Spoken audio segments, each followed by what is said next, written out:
പ്രിയപ്പെട്ടവരെ, ജനാധിപത്യ കേരളം ഏറ്റവും ആവേശത്തോടെ കാത്തിരിക്കുന്ന ഒരു റിസൾട്ടാണ് തൃശ്ശൂർ ലോക്സഭാ മണ്ഡലത്തിൻ്റേത്. ത്രികോണ മത്സരം, അക്ഷരാർത്ഥത്തിൽ ഏറ്റവും വേറിട്ട രീതിയിൽ നടന്ന മത്സരം. ആര് ജയിക്കുമെന്ന് ഇന്നും ആകാംക്ഷയാണ്. ആർക്കാണ് ഇവിടെ വിജയം?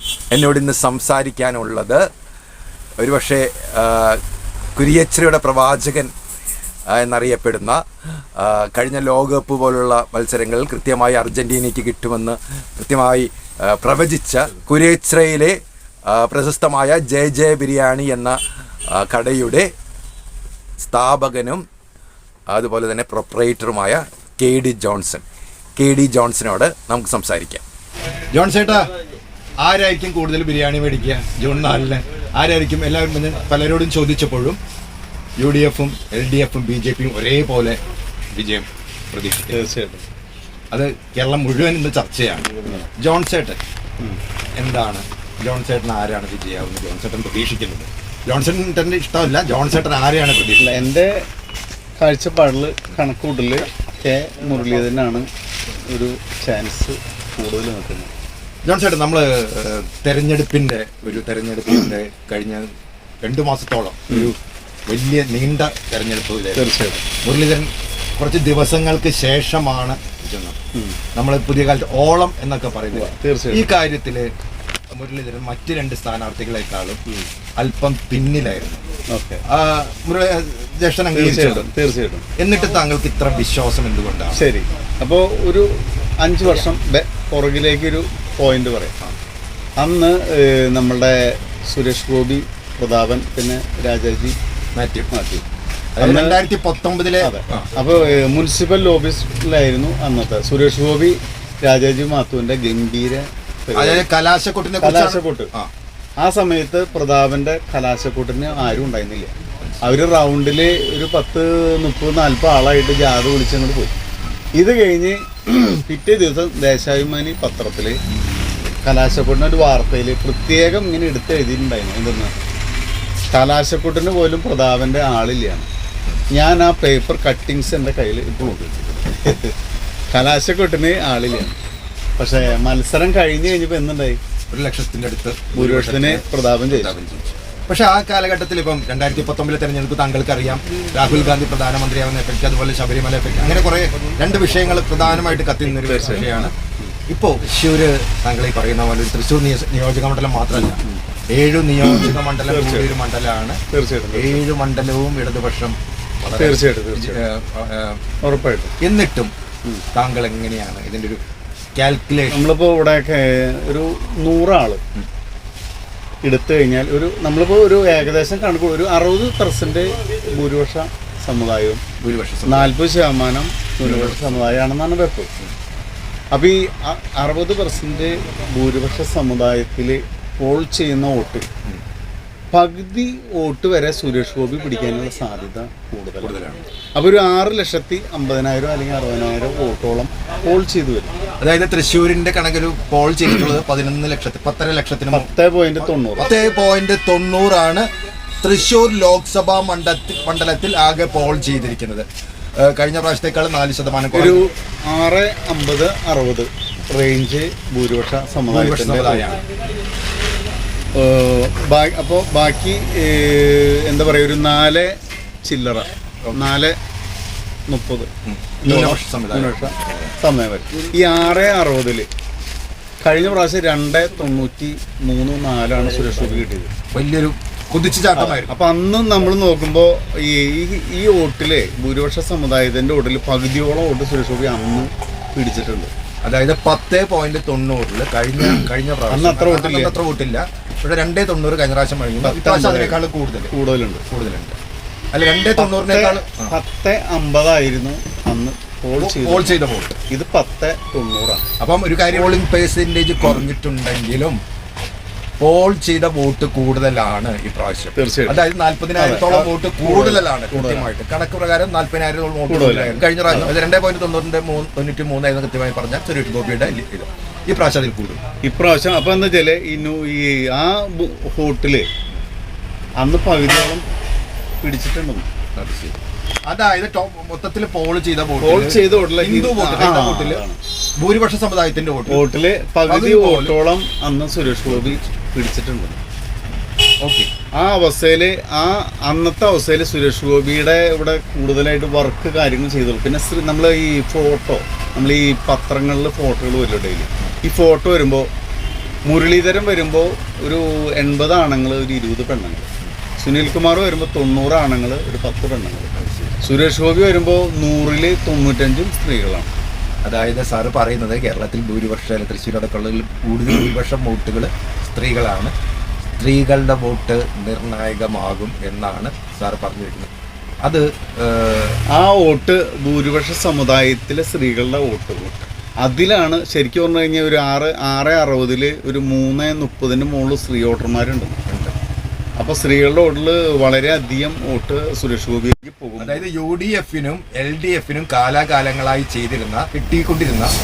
അവർക്ക് കിട്ടിയിരുന്ന സ്ത്രീകളുടെ വോട്ടില് വോട്ടാണ് സുരേഷ് ഗോപിയിലേക്ക് പോകുന്നത്. അത് വിജയത്തിലേക്ക് എത്തും. അല്ല, അങ്ങനെ പോകുമ്പോൾ എന്ത് സംഭവിച്ചു കഴിഞ്ഞാൽ ഈ നമ്മുടെ ഈ ഇടതുപക്ഷത്തിൻ്റെ വോട്ട് ബാങ്കിനെ നമ്മൾ കാണണം.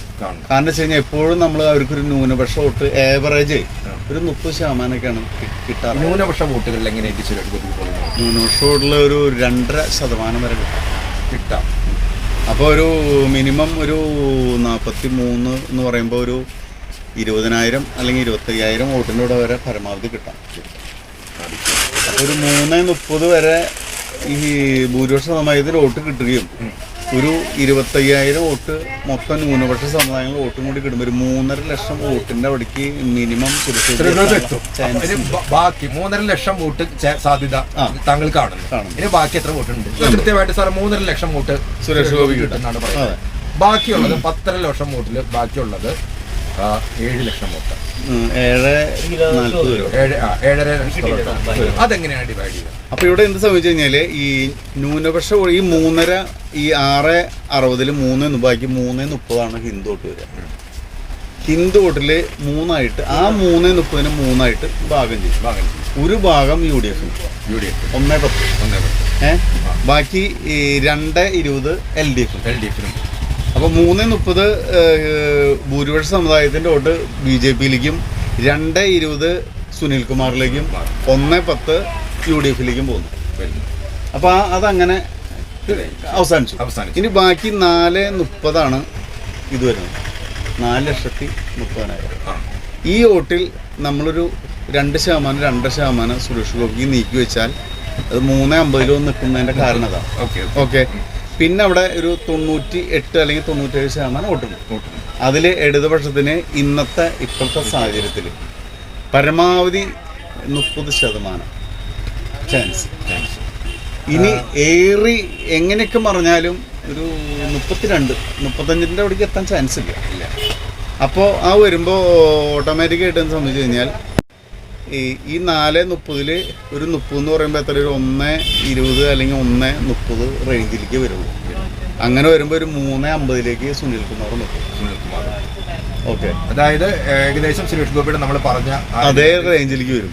ആ 3.50 7 ബാക്കി എത്രയുണ്ട്? 3.90 അപ്പുറത്ത് ബാക്കി എടുക്കുന്നുണ്ട്. അത് പിന്നെ അവിടെ ചാൻസ് മുരളീധരൻ അതാണ്. ഇപ്പം നമ്മളെപ്പോഴും പറയാറുണ്ടല്ലോ ന്യൂനപക്ഷങ്ങൾ എൻബ്ലോക്ക് ആയിട്ട് അല്ലെങ്കിൽ അങ്ങനെ വല്ലതും ഈ സാർ ഈ തെരഞ്ഞെടുപ്പില് മുരളീധരന് പിന്നില് അങ്ങനെ സാറിന് അങ്ങനെ അതിന്റെ മെയിനായിട്ട് വിഷയം കഴിഞ്ഞാൽ നമ്മൾ നിയമസഭ ഇലക്ഷൻ ആണെന്ന് വെച്ചാൽ ഇപ്പോൾ നിയമസഭയിൽ 7 നിയമസഭ ഇലക്ഷൻ LDF-ന്റെ മുഴുവൻ നമ്മളിപ്പോൾ കഴിഞ്ഞ നിയമസഭ ഇലക്ഷൻ നമ്മൾ കണ്ടതാണ്. അപ്പോൾ ശരിക്കും പറഞ്ഞാൽ കേരളത്തിൽ ഈ ന്യൂനപക്ഷ വോട്ടിൽ ശരിക്കും ഒരു 55% വരെ ഇടതുപക്ഷത്തിന് അനുകൂലമായിരുന്നു. അനുകൂലമായിരുന്നു. അതിന്റെ പല കാരണങ്ങളുണ്ട്. 2019 അതായത് കഴിഞ്ഞ 2020 55%, അതായത് ഭൂരിപക്ഷത്തിൽ പ്രത്യേകിച്ച് തൃശ്ശൂർ മണ്ഡലത്തിൽ വരെ അങ്ങനെ അല്ല, മൊത്തത്തിൽ അങ്ങനെ ഉണ്ടായിട്ടുണ്ടെന്ന് നമുക്ക് അറിയാൻ പറ്റും. ഈ തൃശ്ശൂർ ലോക്സഭാ മണ്ഡലത്തിൽ 2024 തെരഞ്ഞെടുപ്പിൽ സ്ത്രീകളുടെ വോട്ട് നിർണായകം തന്നെയാണ് എന്നാണ് ജോൺസൺ സാറിന്റെ കാഴ്ചപ്പാട്. ഈ വോട്ട് എന്തെന്ന് വെച്ച് കഴിഞ്ഞാൽ ഇങ്ങോട്ട് പോകുമ്പോൾ ഇവിടെ ഈ 32 എന്ന് പറഞ്ഞ കണക്കുണ്ടല്ലോ, 32 LDF-നുണ്ട്. സ്ട്രോങ് ആയിട്ട് 100 ആൾ വോട്ട് ചെയ്യാണ്. 100 ആളുള്ളതിൽ 32 ആൾ LDF-ന് വോട്ട് ചെയ്യുന്നു, 28 ആൾ UDF-ന് വോട്ട് ചെയ്യുന്നു. 20 ആള് BJP കൂടി. ഇതാണ് കറക്റ്റ്. അപ്പോൾ 78% വോട്ടിംഗ് വന്നാൽ തരാം. ഈ 32-ൽ നിന്ന് ഒരു 5-6% വോട്ട് എവിടേക്ക് തിരിയുന്നു? ഈ 20 എന്ന് പറഞ്ഞ സംഖ്യ നിൽക്കണ്ടല്ലോ ഇവിടെ, അതിലേക്ക് പോകുന്നു. അപ്പോൾ ഈ 32-ള്ളോട് 6 കുറയുമ്പോൾ കൂടി 26-ലേക്ക് ആവും. എവിടെ LDFന്റെ വോട്ട് 32% ഉള്ളത് 26-ലേക്ക് എത്തുന്നു. ഇവിടെ 20 എന്നുള്ളത് അത് 26-ലേക്ക് എത്തുന്നു. അപ്പോൾ ഇവിടെ 28 നിൽക്കുന്ന വോട്ടില്ലേ, ആ വോട്ടിൽ നിന്ന് കാര്യമായിട്ട് കുറവ് വരില്ലേ? ഇനി കുറവ് വരില്ല കാരണം കുറേ വോട്ട് പോവുകയാണെങ്കിലും മുരളീധരൻ വന്നു കഴിഞ്ഞപ്പോൾ ഉയർന്ന കഴിഞ്ഞ പ്രാവശ്യം സുരേഷ് ഗോപി ഹിന്ദു വിഭാഗങ്ങള് എന്തോ അങ്ങനെ പറയുന്ന പൊളിറ്റിക്കലി റൈറ്റ് അല്ല എന്നൊക്കെ പറയാം. കാരണം എന്താ പറയുക, പ്രതാപൻ നിന്ന സമയത്ത് കിട്ടിയേക്കാളും കൂടുതൽ ഇവിടെ പ്രത്യേക വിഭാഗത്തിന്റെ വോട്ട് കുറേയൊക്കെ മറ്റേ മുരളീധരൻ പിടിക്കാനുള്ള ജോൺ സാറിന്റെ കാഴ്ചപ്പാടിൽ 40,000 വോട്ടിന് സേഫ് ആയിട്ട് മുരളീധരൻ ചാൻസ് ഉണ്ട്. ഇതിൽ മാറ്റം വരികയാണെങ്കിൽ ഇപ്പൊ ഈ നമ്മളീ പറഞ്ഞു മറ്റേ ഈ 3.5 നമ്മൾ സുനിൽ കുമാറിന് കിട്ടുന്ന വോട്ടുണ്ട്. ഈ 3.5 കിട്ടാതെ അത് 3-ന്റെ താഴെ പോവാണ് LDFന്റെ വോട്ട് ബാങ്കിൽ. അപ്പോൾ ഈ വോട്ട് ബാങ്ക് ഇത് ഈ 3.50 എന്നുള്ള നമ്മൾ ഉറപ്പായിട്ട് കിട്ടുമെന്ന് വിശ്വസിക്കുന്ന വോട്ടുണ്ട് LDFന്. എങ്ങനെ പോയാലും പോവാത്ത വോട്ട് പ്രതീക്ഷിച്ചിരിക്കും. ഇതിൽ നിന്ന് പിന്നെയും പൊളിഞ്ഞ് സുരേഷ് ഗോപിയിലേക്ക് പോവുകയാണെങ്കിൽ എന്തുണ്ടാവും? LDFന്റെ വോട്ടിൽ നിന്ന് ഇനി കുറവ് ഈ നമ്മൾ ഈ 3.5 പ്രതീക്ഷിച്ചിരിക്കുന്നു, പരമാവധി പിടിക്കുമെന്ന് പ്രതീക്ഷിച്ചിരിക്കുന്നു. അതിലെന്തെങ്കിലും ഒരു അണ്ടർ കട്ട് വന്നു കഴിഞ്ഞാൽ ഈ വോട്ടും കൂടി സുരേഷ് ഗോപിയിലേക്ക് പോവുകയാണെങ്കിൽ എന്തുണ്ടാവും? 3ാം സ്ഥാനത്തേക്ക് സുനിൽ കുമാർ 3-ന് താഴെ പോകും. 3 ലക്ഷത്തിന് താഴെ പോകുന്നു. അതായത് 3ാം സ്ഥാനത്തേക്ക് പോകാനുള്ള ഭീഷണി നിലയിൽ.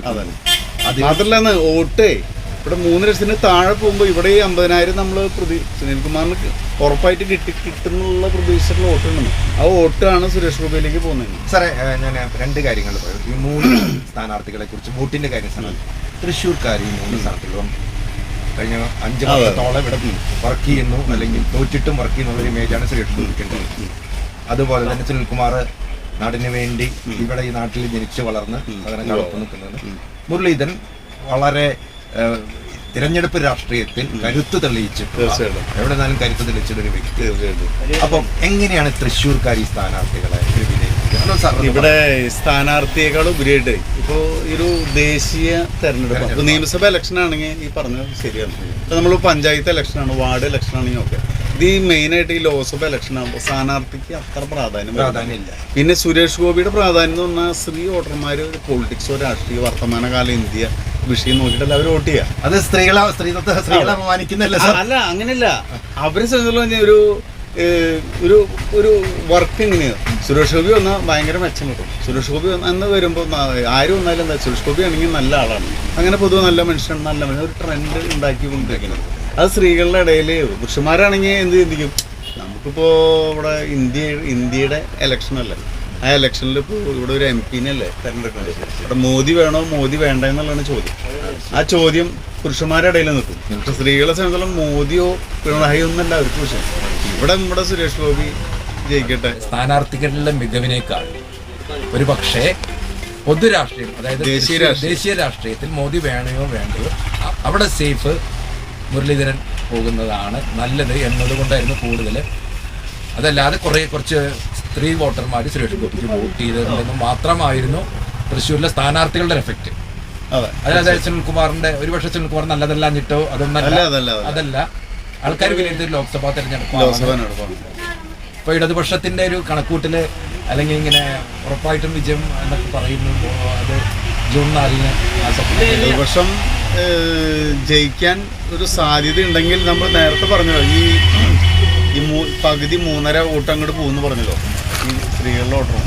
ഈ വോട്ട് പരമാവധി പിടിച്ചു നിർത്താൻ കഴിഞ്ഞെങ്കിൽ പറഞ്ഞ് സ്ത്രീകളുടെ വോട്ട് സുരേഷ് ഗോപിക്ക് പോകുന്ന 1% അല്ലെങ്കിൽ ഒരു ഒഴുക്ക് അത് തടഞ്ഞെടുത്ത് പിടിച്ചു നിർത്താൻ കഴിഞ്ഞിട്ടുണ്ടെങ്കിൽ അവരുടെ സംഘടനാ മികവ് എപ്പോഴും അവർ വളരെ ആവേശത്തോടെ പറയുന്ന, അല്ലെങ്കിൽ ഈ തെരഞ്ഞെടുപ്പിൽ ഉണ്ടായിട്ടുണ്ടെന്ന് പറയപ്പെടുന്ന സംഘടനാ മികവ് സ്ത്രീ വോട്ടർമാരെ പിടിച്ചു നിർത്താനായിട്ടുണ്ടെങ്കിൽ തീർച്ചയായിട്ടും സുനിൽകുമാർ ജയിക്കും, അല്ലെങ്കിൽ മുരളീധരൻ ജയിക്കും. അപ്പം സാധാരണക്കാർക്ക് ബിരിയാണി എന്ന പോലെ സാധാരണക്കാരുടെ വികാരങ്ങളും പങ്കുവെച്ചു. ഒരുപാട് നന്ദി. താങ്കളുടെ വളരെ സന്തോഷം.